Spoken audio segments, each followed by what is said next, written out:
Call this meeting in order. It's 10 a.m. Roll call, sir. Commissioner Buckman? Here. Commissioner Gallagher? Here. Commissioner Cater? Quorum is present. Mr. Cater is in Perryville at a TAC meeting, a Transportation Advisory Committee. Stand please, if as you wish, for the invocation.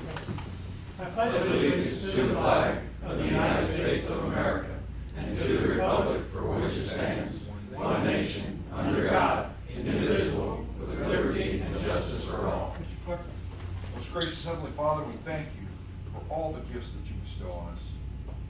We thank you for our families. We thank you for the rain. We thank you for all the gifts and the things that we don't even realize that you have a hand in.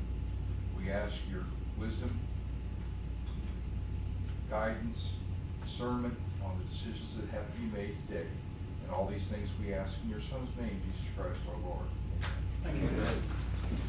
We need to amend the agenda. As on the board, we need to have bid openings added for the sheriff's vehicles and bid opening for the MDTs.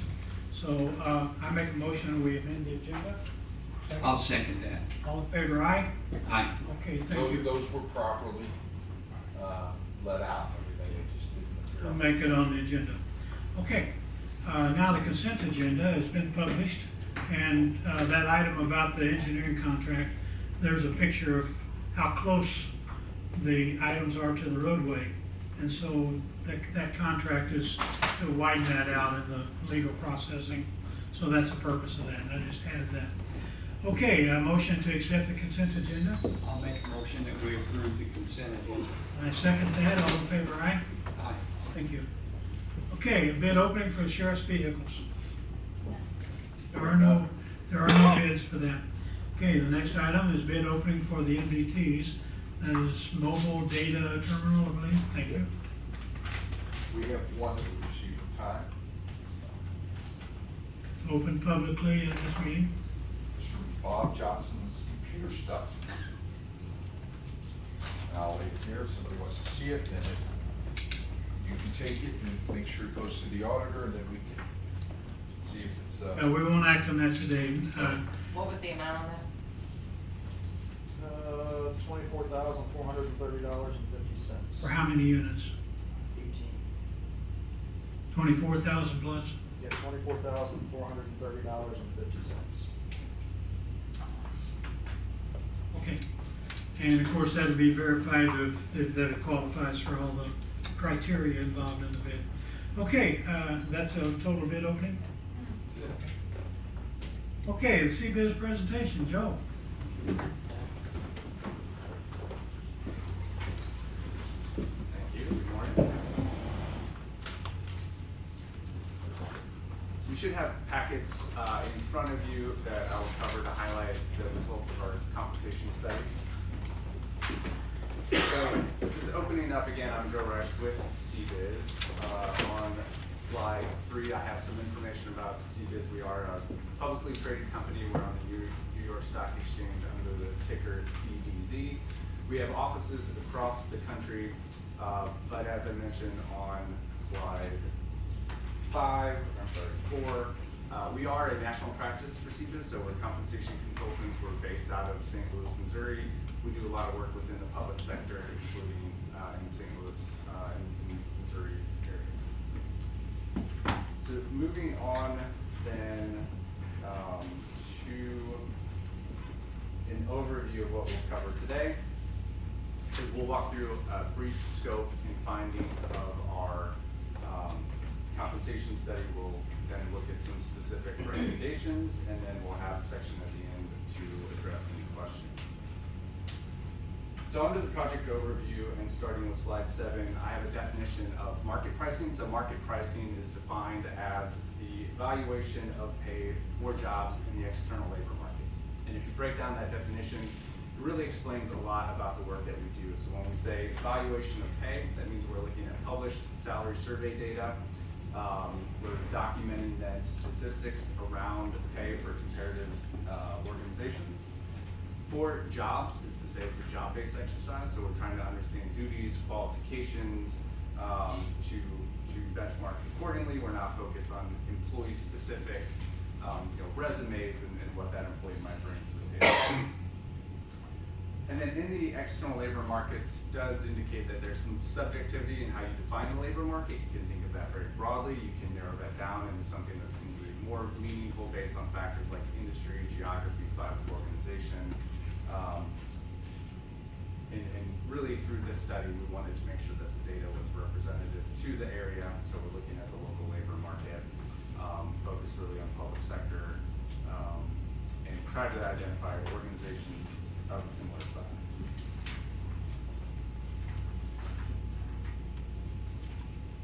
Slide 8 talks about some of those initial project steps to get launched. So we met with the project team really to understand what are some of the reasons behind the study, what are some of the key challenges that you're hoping that this study will alleviate, what's kind of working well that you want to see retained. And at that point, we collected data. So we gathered employee information, job descriptions, that type of information. On slide 9 then, it talks about the market benchmarking process. So we evaluated, again, published salary survey data. So that's information that we might have collected through other client engagements. It's data that we purchased from other surveying firms. There's some state data available as well for public sector organizations. So we evaluated that, and then where we thought that there was a good match between job descriptions and the survey data, we documented market percentiles for base salary. So we're documenting in that market lineup the 25th, 50th, and 75th percentile. So essentially we're throwing out the bottom 25% of all payers and the top 25% of all payers. And we're looking at that middle competitive half of the data.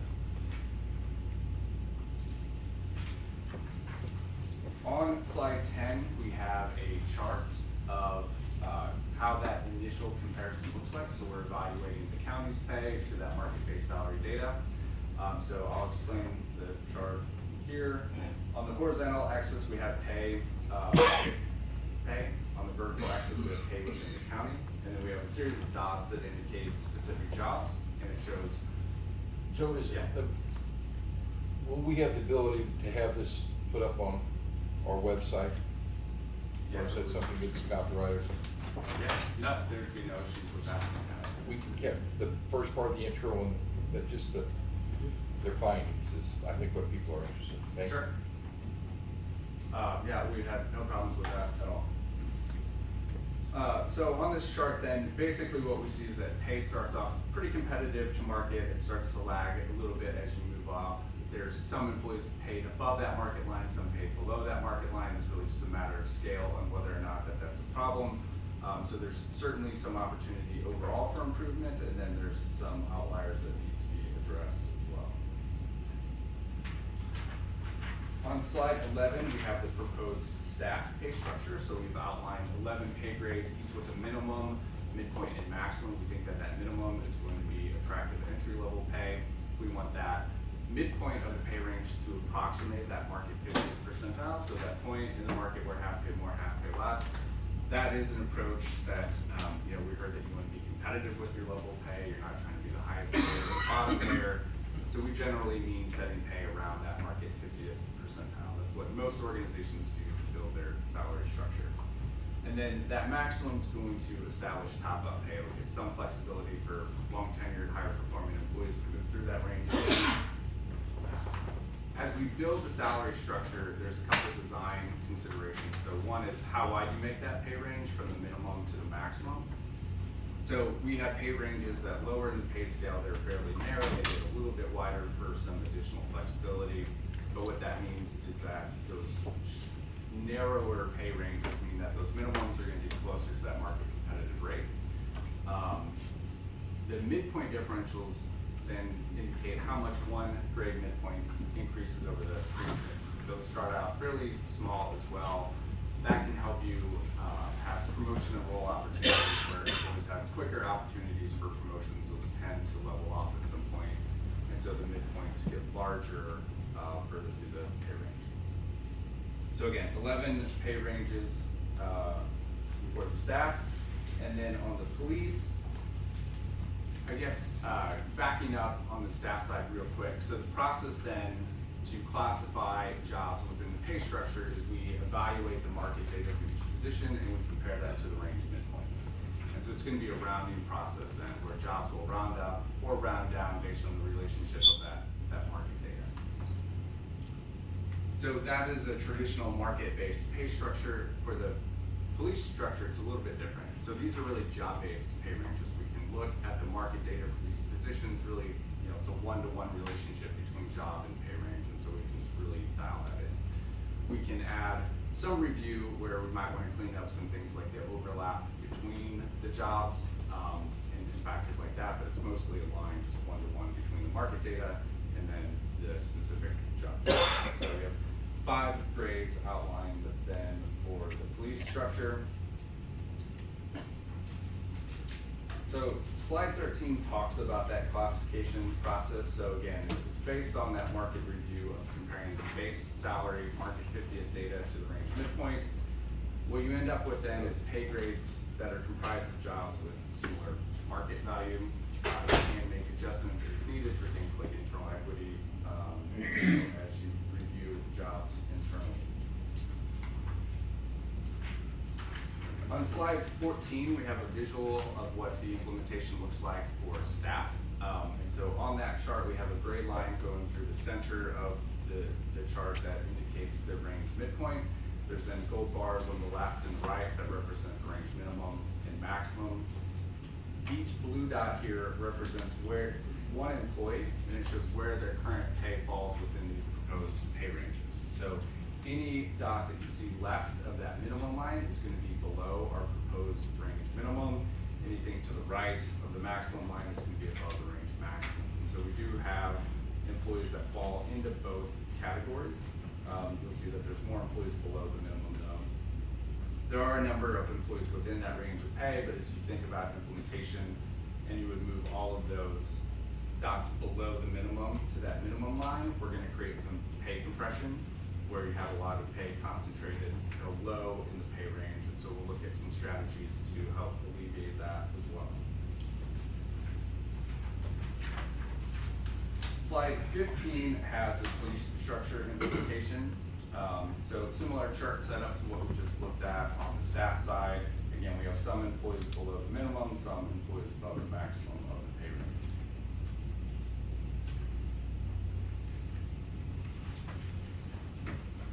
And then on slide 16, we look at the financial impact analysis. So what would it cost to implement these initial recommendations? So we did identify 70 employees below the proposed range minimums. The cost it would take to bring all of those employees to that minimum line would be $278,000 with 3.2% of payroll. And then we had identified an additional 23 employees above the range maximum at $131,000. We're not going to recommend a pay decrease for those employees, but that pay goes in until the range might catch up in the future for a pay increase. To repeat, nobody gets a pay cut. That's correct. Nobody gets a pay cuts. We have a secondary financial impact analysis related to pay compression, so that's on slide 17. Here we evaluate employee pay within the range, and so we are starting to look at those employee-specific characteristics to identify, if there's any misplacement based on factors like time and job and experience. You wouldn't expect a long-tenured employee to be at the minimum of the pay range. So we're trying to create a strategy to move employees through that range of pay.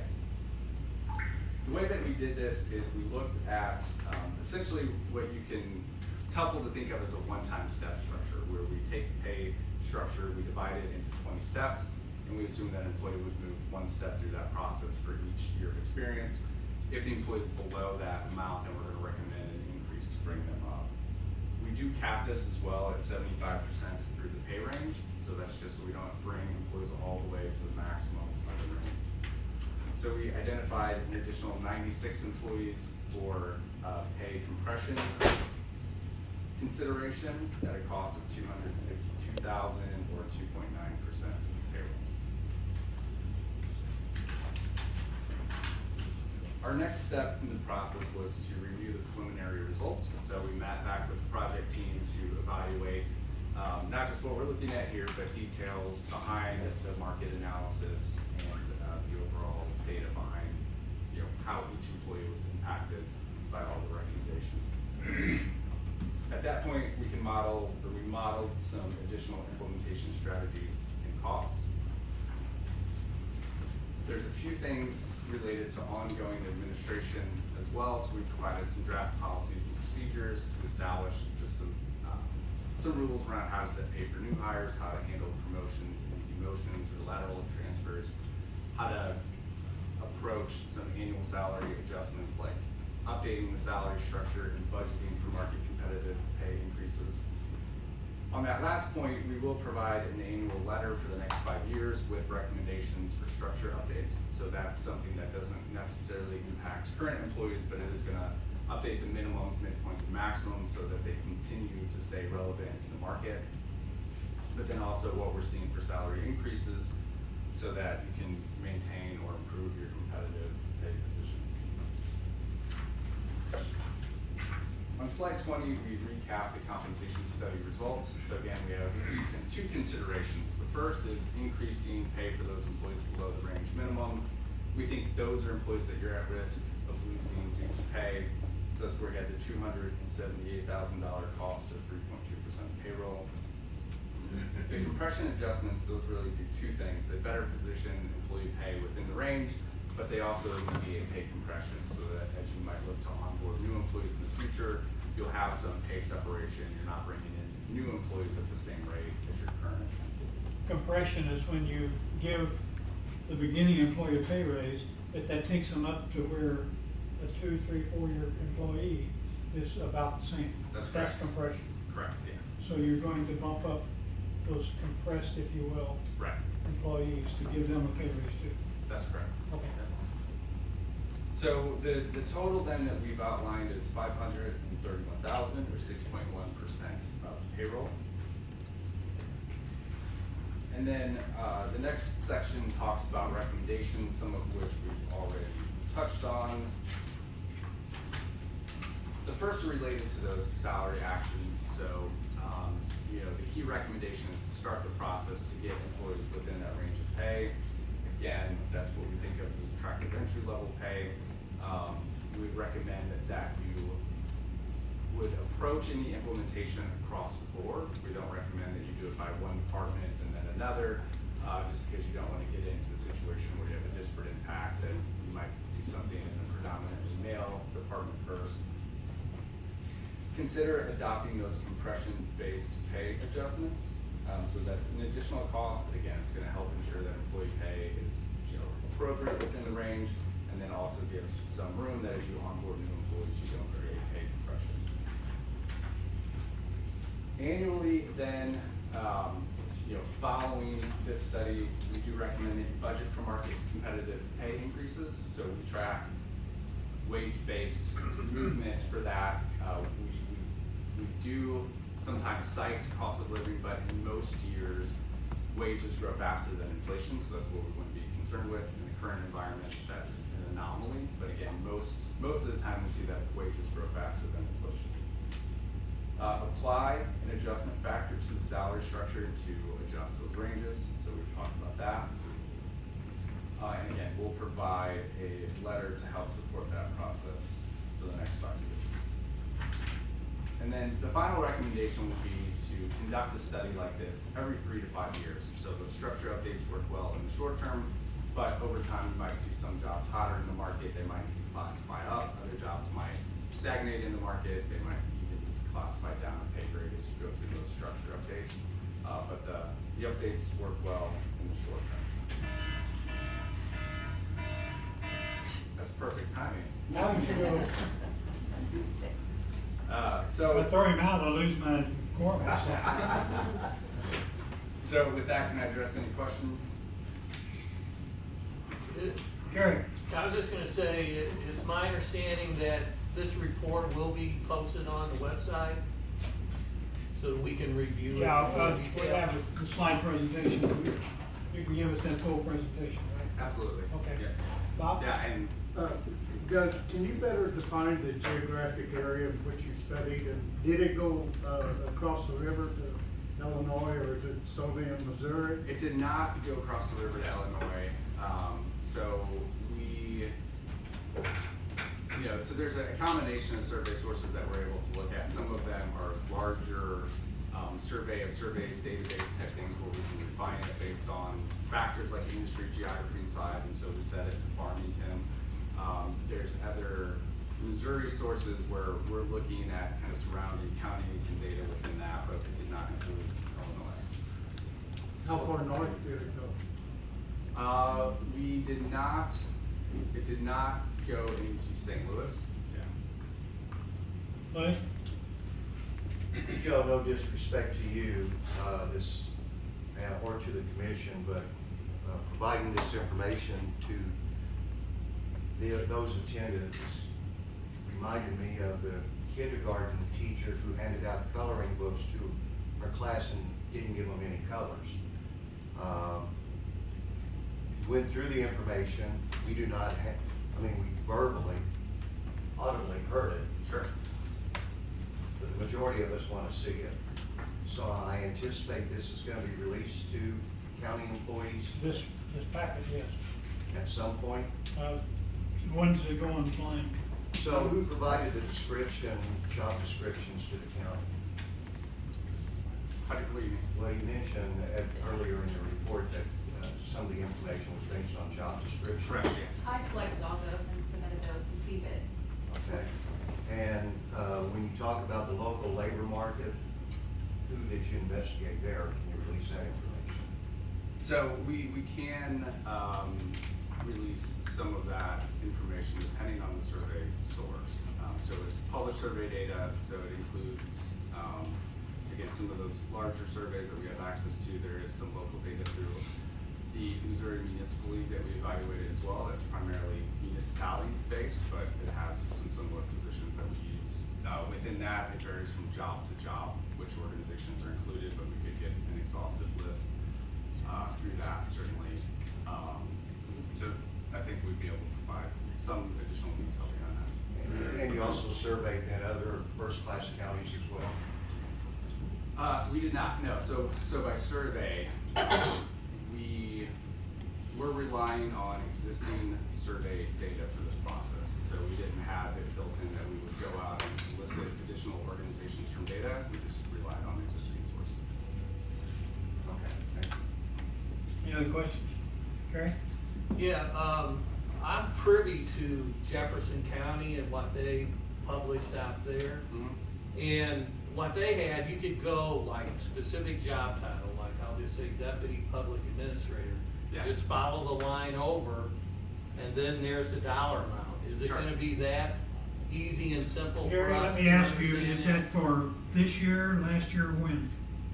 I was just handed about it a couple weeks ago. Okay. So I'm assuming it's this year because the Deputy Public Administrator, which is what my two colleagues are titled through the courthouse system, they make $47,000 per year in Jefferson County. Now, I'm not asking that for the Deputy Public Administrators here in St. Francis County. They may be, but I'm not.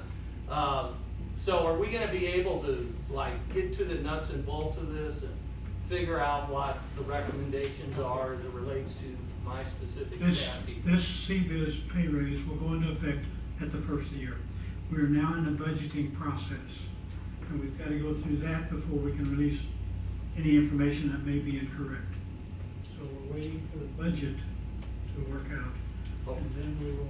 I understand. My belief is we don't have to be exactly at Jefferson County, but we need to be within earshot of it. In other words, we need to be fairly competitive with Jefferson County. Otherwise, we'll have this pressure for people to take jobs up in Jefferson County rather than work here in St. Francis County, which is most of their home county. Which is great. That's very, we have to be competitive. That's what you guys had said to begin with. Jefferson County has almost, 2.5, 3 times the revenue. So you gotta actually balance Yeah, I the understand. checkbook. So it'd be nice if we could pick, but Perry County just went through this process. And I know you had your thing ready earlier, but we asked to put it off because they didn't wanna make it look like there was a gun to people's heads at the election thing. But when I talked to him last week, the guy that does the budget down there, is this similar where they found that their starting position, their second level, their first through 5 years were not competitive? As they got up the pay scale, a lot of them, they were with factoring in the benefits and things, they were in fact competitive, and some of them, they were over, they didn't cut anybody's salary, but they were overly. Is that in a general, without seeing it, is that a general overview, or? I think it's pretty close. It's been probably 2 years since we did that study with Perry County, that I can't recall the specifics. But they might have been a little more under than you were. I don't recall that they had jobs above the max of the proposed pay range. None? I shouldn't speculate. It's You been a maybe. while since I looked at it, yeah. Excuse me, Joe, so the financial information that you took from Human Resources then was compiled at the end of last year? It was at the beginning of this year.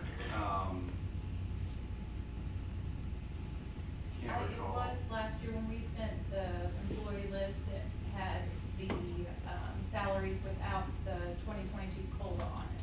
Yeah, so we had our initial recommendations based on that starting data, then we did a refresh prior to today with the updated salary. So the figures that you have in this study then does not reflect the COLA increase that you approved last year? It does. It Yeah, does. so those salaries were incorporated. Okay. And so the commission is ready to adopt these recommendations for potential salary increases?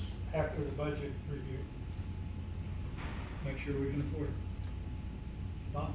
Is there any consideration of the fringe benefits, related to Benefit the package. salary? Pardon? The benefit package? Yeah, the benefit package. No, we did not evaluate that as part of the study, so it's really just focused on making sure, our conversations were that you want your base pay to be competitive with the market, and so that's primarily what we're looking at here. Any other comments? Questions? So you say you're posting this to the website, or What is he's it gonna talked be about provided today, internally? yes. What he's talked about today, Your packet, yes. does that have individual employees' names No. and rates in it? Okay, I just wanted to make sure. And you've got this digital? I do, yeah, and I think Corey already has a copy. I think some of the slides were not, Okay, we'll double check. Yeah. I do have it on my laptop as well, I could, Yeah. pull it out Make if sure, we needed as to you look said, at make it. sure the names are not in that file. Okay. Okay, I think that's, handles Joe's presentation. Thank you so much. Thank you. Thank you, we appreciate it. Absolutely. Okay, next item. Terry's gonna talk about the Alfred Park development.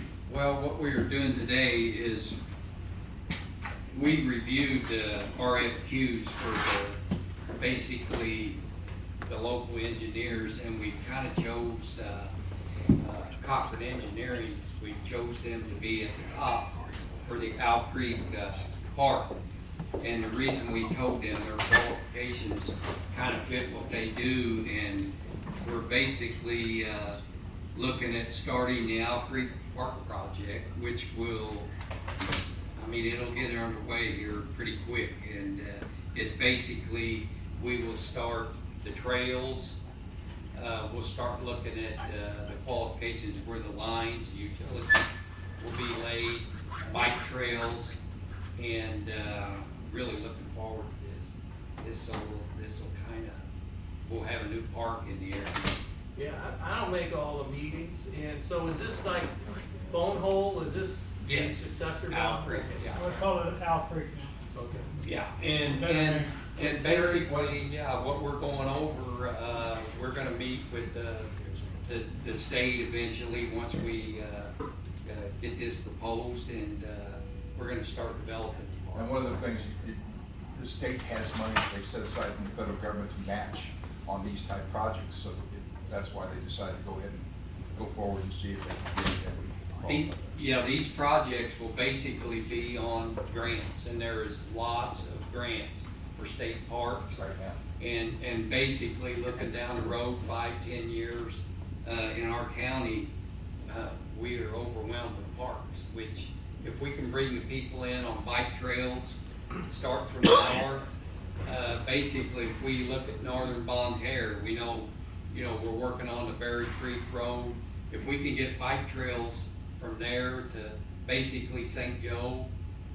St. Joe is already connected to Farmington. I mean, you could literally come here, camp, and ride your bike.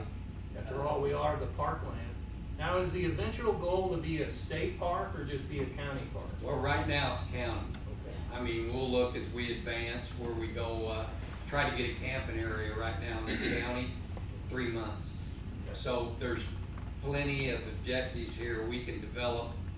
I think, Bob, we did a kind of a study over there. And there's actually 17 miles of floating within this park.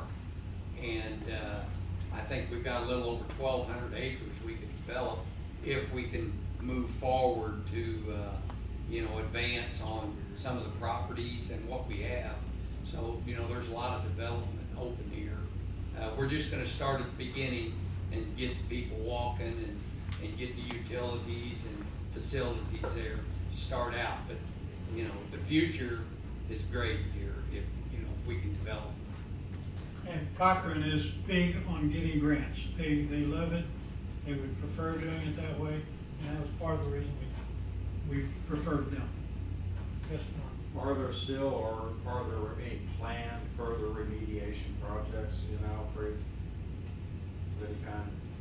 Well, right now, we're just at basically the beginning stages, Mark. I mean, we're gonna meet, we've got meetings scheduled to meet over there and basically start, and we're just gonna go from there. Well, I'm talking about like the lead remediation or any other things like that going on. No, not right now. I don't know of any. Any other questions? Okay, so we need to have a motion to accept Cochrane. Okay, I make a motion that we accept Cochrane for the developer on the Owl Creek Park. Okay, I second that. Questions? All in favor, aye? Aye. Thank you. Okay, next meeting, right here next week. Same time, same place. Everybody have correspondence? Public comments? Departmental reports? Guys want to talk about the bridge? Should be open a couple weeks. We're in the final stages of doing the final grading, final drainage, the approaches, the walls. But we were out there late last week and they told us probably 2-3 weeks at the most it would be open. Yeah, the Old Order Mennonites really prefer that road rather than double O, and I saw a buggy on double O this Now morning. realize that the approaches will remain gravel till spring. Yeah. We'll leave them that way this all winter, so you Get some across this- compaction going on. If you come across this bridge and you have to drive through gravel for a quarter mile in each direction, you won't till next summer. You'll have to till next summer. Okay. Okay, any other departmental reports?